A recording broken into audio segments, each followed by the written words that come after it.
मरियम नानी की audios leak से अंदाजा होता है कि ये औरत हर वक्त किसी न किसी साजिश के ताने बाने बनने में मसरूफ रहती है। इसकी जिंदगी का मकसद साजिशें तैयार करना है, मगर इसकी असल ताकत इसके पास मौजूद अहम ओहदों पर फाइज लोगों की वीडियोज हैं, जिन्हें ये अपने गनौने अजाइम पूरे करने के लिए इस्तेमाल करती है। जैसा कि जज अरशद मलिक के केस में इस औरत ने इस शख्स को इतना ब्लैकमेल किया कि वो दिनों में चटपट खत्म हो गया। इसके बाद साकिब निसार के साथ भी इसने ऐसा ही करने की कोशिश की, मगर अपने मजमूम मकासिद में कामयाब नहीं हो सकी। मोहतरमा ने एक प्रेस कॉन्फ्रेंस करके पूरे मुल्क में खलबली मचा दी है। इस प्रेस कॉन्फ्रेंस में इसकी हवारी इसकी बकवास सुनने की बजाय सोने पर जोर दे रहे हैं। इस हाकदार भी ऊँग रहा है और राना तो मुकम्मल सो चुका है। इस मोहतरमा के इर्द गिर्द बैठे लोग जैसे जबरदस्ती इसके साथ बिठाए गए हैं। प्रेस कॉन्फ्रेंस साहबान की संजीदगी बता रही साइफर मौजू मरियम नवाज ने अकेले ही तराशा था। किसी को साइफर और इसके दोबारा जिंदा किए जाने में कोई दिलचस्पी नहीं है। मरियम नानी नोलिग में उस तरह है जैसे जंगल में लोमड़ी। जिस वक्त सारे जानवर अपने अपने शिकार के बारे में सोच रहे होते हैं, तो ये औरत बैठकर ये सोच रही होती है किसको किसके साथ लड़ाना है, किस पॉइंट पर साजिश करनी है, पुरसुकून माहौल को खराब कैसे करना है, कौन सी अंकल को किस तरह बेवकूफ बनाना है। सबसे बड़ा बेवकूफ तो इसने अपने सगे अंकल चचा शहबाज शरीफ को बनाया है। पहले दिन से वजीर आजम हाउस पर इस औरत का कब्जा है, मगर फिर भी अदालतों से बरी होने के बाद इसने अपनी ताकत का मुजाहरा करना जरूरी समझा। मरियम नानी ने अपनी तरफ से एक नहायत अहम प्रेस कॉन्फ्रेंस मुनक्किद की। ये प्रेस कॉन्फ्रेंस साइफर की अहमियत बताने के लिए नहीं थी, बल्कि इसका यक जुमला एजेंडा था कि साइफर वजीर आजम हाउस से चोरी हो गया है, तो इस साइफर को वापस बरामद करने के लिए बनीगाला में छापा मारा जाना चाहिए। राना बांदरी को शायद पहले से पता था कि ये औरत एक बहुत बड़ा बल्क मारने लगी है, इसीलिए इसने इसकी बकवास या सुनने से नींद पूरी करना बेहतर समझा। इससे पता चलता है कि राना को इसकी बकवास में रत्ती भर दिलचस्पी नहीं है। और तो और इसके साथ बैठा अंकल इसहाक भी नींद की वादियों में तैर और उबर रहा था। वैसे वज़रा की ये अदम दिलचस्पी इस बात की गमाज है कि इन्हें मरियम नानी की सस्ती और थर्ड क्लास गुफ्तगू में कोई दिलचस्पी नहीं। इन्हें तो सोते से भी उठाओ तो ये इमरान खान के खिलाफ अपने दिल के गटरों में पलता हुआ गंद उगलना शुरू कर देंगे। अब मरियम बीबी ने पूरा बैकग्राउंड सेट किया, साइफर की अहमियत पर बहुत ही ज्यादा अच्छे तरीके से रोशनी डाली। इतनी अच्छी तरह की पटवारी लीक के भी कान खड़े हो गए। इन्हें याद आने लगा कि इस औरत ने तो हमें बताया था कि कोई साइफर है ही नहीं। अब ये अचानक साइफर कहाँ से ले आए, ले भी आई और हमें इसकी अहमियत पर लेक्चर भी दिए जा रहे हैं। मगर पटवारियों में इतनी अकल होती तो इन्हें पटवारी तो ना कहा जाता ना। उधर राना नींद पूरी कर रहा है, इधर मरियम नानी 16 साल लड़की की तरह हाथ लहरा लहरा कर कह रही है, मुझे नहीं पता कि राना साहब ने क्यों नहीं गिरफ्तार किया अभी तक इमरान खान को। सहाफी जिसने सवाल पूछा उसे भी खुद ही नानी ने सवाल लिख कर पर्ची भेजी थी। अब सवाल के जवाब का मलबा राना के सर हो गया। राना को पता था कि ये औरत बकवास करेगी और जो बकवास करेगी इसके जवाब में बस हाँ ही करनी है, इसीलिए नींद से चौंका तो इसे पता था इमरान खान के खिलाफ ही भौंकना है, सो इसने अपनी बकवास शुरू कर दी। बेचारी मरियम नानी ने अदालत से अपनी बरियत के फौरी बाद इसने सोचा होगा कि चलो जरा लोगों को बताएं कि नून लीग के असल मालकान कौन है, मगर ये औरत जब सामने आती है अपने ही पैरों पर कुल्हाड़ी मार लेती है। मेरे ख्याल में तो ये कुल्हाड़ी पर पाँव मारती है। ऐसी जाहिल और रुसवाई जमाना औरत पूरे पाकिस्तान में नहीं मिलेगी। इसीलिए तो खान साहब ने टेक्सला जलसे में बिलखसूस मरियम नानी का शुक्रिया भी अदा किया है कि इसने साइफर को दोबारा जिंदा कर दिया। वैसे तो पूरा पाकिस्तान जिस तरह इस साइफर की वजह से खान साहब के पीछे खड़ा है, इससे पता चलता है कि साइफर के बारे में खान साहब का बयानिया अवाम के दिलों में घर कर गया है। इस क्लिप को देखने के बाद तो इस प्लास्टिक की नानी के मजीद अजाइम भी सामने आ रहे हैं।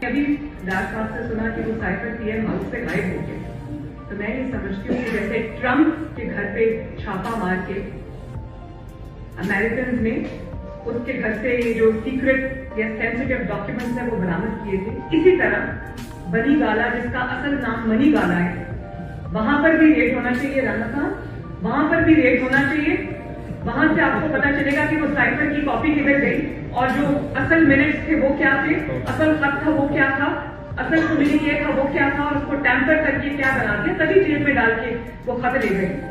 मैडम डोनाल्ड ट्रंप की मिसाल दे रही है कि जैसे डोनाल्ड ट्रंप के घर अमेरिकन CIA ने छापा मारा था, उसी तरह बनीगाला पर छापा मारना चाहिए। पागल हो गई है ये औरत। जैसे दूसरे मुल्कों में तुम्हारे जैसे खानदान मुल्क बदर कर दिए जाते हैं, असासे जब्त कर लिए जाते हैं, इस तरह पाकिस्तान में भी करना चाहिए, मगर यहाँ ये कभी किया ही नहीं गया। इमरान खान को जिस तरह से अचानक हुकूमत से निकाला गया, इसके बाद तो अगर इसने कुछ गलत किया होता तो इसे मुल्क से बाहर भाग जाना चाहिए था, मगर वो तुम लोगों के सामने डटा हुआ है, तुम्हारे जैसे नसूरों से लड़ रहा है। क्या ये इस बात का सबूत नहीं कि इस पर लगाया जाने वाला हर इल्जाम बुदा है? पागल साइको औरत ने साइफर का इशू छेड़ा नहीं, बल्कि इस मजनून औरत ने गोया अपने सर खुद ही खाक डाल ली है। इसने मामलात को अपने और अपनी पूरी नूली के लिए खतरा बना दिया है। जिस रोज से ये प्रेस कॉन्फ्रेंस करके बैठी है, उसी रोज से रियासत के साथ खिलवाड़ कर रही है। इसकी ना अहली नकम्मेपन और जल्दबाजी की आदत ने इसे ही नहीं पूरी पार्टी को भी नुकसान पहुंचाया है। जिस रोज ये राना को सोते से उठाकर कह रही थी कि क्यों जी इमरान खान को पकड़ते क्यों नहीं हो, उसी रोज राना ने एक वारंट गिरफ्तारी करवाई और पूरे मुल्क ने देखा कि फिर जो इनके वारंट गिरफ्तारी का हशर हुआ, आज तो अदालत में इस झूठे केस से भी फूंक निकल गई और वो खारिज कर दिया गया। इस केस में भी इस गंदी लीग ने आखिर तक ओछे हथकंडे इस्तेमाल किए, मगर वो सारे हथकंडे भी अपनी मौत खुद मर गए। एक बार फिर साबित हो गया कि अल्लाह अल-हक है, अल्लाह सच का खुदा है। जब ये लोग ओपोजिशन में थे उस वक्त इनकी एक एक वजीर और एक एक खलीफ ने और एक एक लिफाफा सहाफी ने साइफर को झूठ करार दिया था, मगर अब जब ये हुकूमत में आए हैं तो इसी साइफर के बारे में मरियम नानी की हरकत हर रोज इन्हें शर्मिंदगी से दो चार कर रही है। इसी प्रेस कॉन्फ्रेंस में ये औरत जोरों शोर से साइफर की अहमियत उजागर कर रही है। इसके बाद अपने ट्वीट्स में इसी डॉक्यूमेंट के चोरी होने की खबर भी दे रही है। ये सारा ड्रामा इसीलिए कि पटवारियों को बताया जा सके कि साइफर जैसी अहम डॉक्यूमेंट इमरान खान ने चोरी कर ली है। पता नहीं इस औरत का दिमाग खराब है या फिर ये भी अपने चचा की तरह किसी जहनी नफ्सियाती बीमारी का शिकार है, इसीलिए ये इस तरह के बूदे प्लान बनाती रहती है। पहले साइफर था ही नहीं, फिर साइफर अहम डॉक्यूमेंट हुआ और फिर साइफर चोरी हो गया। फिर जब चोरी वाले प्लान ने काम नहीं किया तो साइफर वापस मिल गया और इसके बाद साइफर तहकीक के लिए पेश कर दिया गया। और साथ ही ऐसी अहम चीजें इस हुकूमत ने रिलीज कर दी कि बेचारे खुद ही ऑफिशियल सीक्रेट एक्ट की खिलाफ वर्जी में फंसने वाले हैं। मतलब कौन लोग हैं ये? ना ये औरत बनी गाला पर छापा मरवा सकी, ना इमरान खान को गिरफ्तार करवा सकी, बल्कि उल्टा इस खातून खाना खराब ने पटवारियों को ये बता दिया कि साइफर तो बहुत अहम खत होता है और इसी अहम डॉक्यूमेंट को इन्होंने पब्लिक करके ऐसी चीजें भी पब्लिक कर दी जो पब्लिक नहीं होनी चाहिए थी। इन्ना लिल्लाहि व इन्ना इलैहि राजिऊन। इससे ज्यादा बेहतरीन अल्फाज पर मैं इस औरत की जहानत का मातम नहीं कर सकती। तो खान इसका ठीक ही शुक्रिया अदा करते हैं। वैसे नूली की पटवारी इस औरत से पूछ क्यों नहीं लेते कि कहीं ये पीटीआई की बी टीम तो नहीं? अब खान साहब को चाहिए कि जाती उमरा पर छापे का हुक्म दे। अगर जाती उमरा पर रेड हो तो क्या क्या बरामद होगा? वीडियोस के अंबार, भारतीय डॉक्यूमेंट्स और शायद कुछ भारतीय या सीआईए के जासूस भी मिल जाएं। इस खातून की पूरी जिंदगी में मां सिवाय ताने मेने, गालियां, नफरत, तकब्बुर के सिवा कुछ भी बोलने को नहीं। सारे का सारा टब्बर ही बेशरम है। कलेजा चबाने वाली यही औरत मरियम नवाज कहती थी इमरान खान झूठ बोल रहा है, कोई साइफर नहीं आया। झूठ के पाँव नहीं होते। झूठी, मकार, अय्यार, मुनाफी, कलेजा चबाने वाली जाहिल घटिया औरत खुद अपने ही दिए गए बयान में फंस गई। जिस औरत को राना सना सीरियस नहीं लेता उसको पटवारी हीरोइन का दर्जा दे रहे हैं। मेरी एक छोटी सी सर्जरी है जो यहाँ मुमकिन नहीं और ये लोग मेरा पासपोर्ट मुझे प्लेट में भी रख कर दें तो मैं कहूँगी ले जाएं। मैं थूकती हूँ और ये थूक मैं रजीम चेंज ऑपरेशन के बाद चाटना था तो आज चाट लिया। मरियम नानी को पासपोर्ट भी मिल गया। मरियम, प्लेट में भी रख कर पासपोर्ट दोगे तो नहीं लूंगी। लाहौर हाई कोर्ट ने मरियम नवाज का पासपोर्ट वापस करने का हुक्म दे दिया। उम्मे हरीम, जा सिमरन जा, जी ले अपनी जिंदगी। सिमरन पासपोर्ट लेकर ये जा वो जा, पासपोर्ट तो वापस मिल गया लेकिन इज्जत अदालतों से नहीं मिलती है। इज्जत देने वाली पाक जात अमाल को नियतों से जानती है। रब्बुल आलमीन ने इस कहानी के सारे किरदार एक एक करके बेनकाब कर दिए हैं। ट्रे में रखा पासपोर्ट लेना मेरी और मेरे खानदान की तौहीन है। हम इनसे जो भी लेते हैं जुबान से चाट कर लेते हैं। हमारी तरह कोई चमका ही नहीं सकता। मरियम गंदी वीडियोस के धंधे वाली ने ट्रे से पासपोर्ट उठाकर फखरिया लहजे में कहा, नजीर कायम हो गई। आप करप्शन कर सकते हैं, लंदन में फ्लैट खरीद सकते हैं, हिसाब ना भी दें लेकिन बाइज्जत बरी हो सकते हैं। कभी कहती है कोई साइफर ही नहीं, कभी कहती है साइफर गुम हो गया, कभी कहती है साइफर मिल गया, बोतलें चोरी हो गयी। अगर बात तोशा खाना, दहशतगर्दी, तौहीन अदालत से पानी की बोतलों पर आ गई है तो फिर हुकूमत को स्क्रिप्ट राइटर समेत खान के कदमों में पड़कर माफी मांग लेनी चाहिए। बच्चे कहाँ हैं? लंदन। बाप कहाँ है? लंदन। बच्चे की शादी कहाँ हुई? लंदन। माँ कहाँ फोत हुई? लंदन। इलाज कहाँ करवाते हो? लंदन। जायदादें कहाँ है? लंदन। कारोबार कहाँ है? लंदन। बेटे की शादी कहाँ की? लंदन। आप कौन है? पाकिस्तान की बेटी। बूझो तो जाने मरियम नानी। झूठ का टोकरा। मुल्क में आईनों कानून के नाम पर गंद गोल दिया गया। इंसाफ एक धंधा बन के रह गया है। हर अदालत का अपना कानून है। इंसाफ जुर्म के मुताबिक नहीं, शक्लो दौलत के हिसाब से हो रहा है। इन सब को तो जजीरे और अरबों डॉलर मिले, पाकिस्तानी अवाम को क्या मिला? Thanks for watching. Allah Hafiz.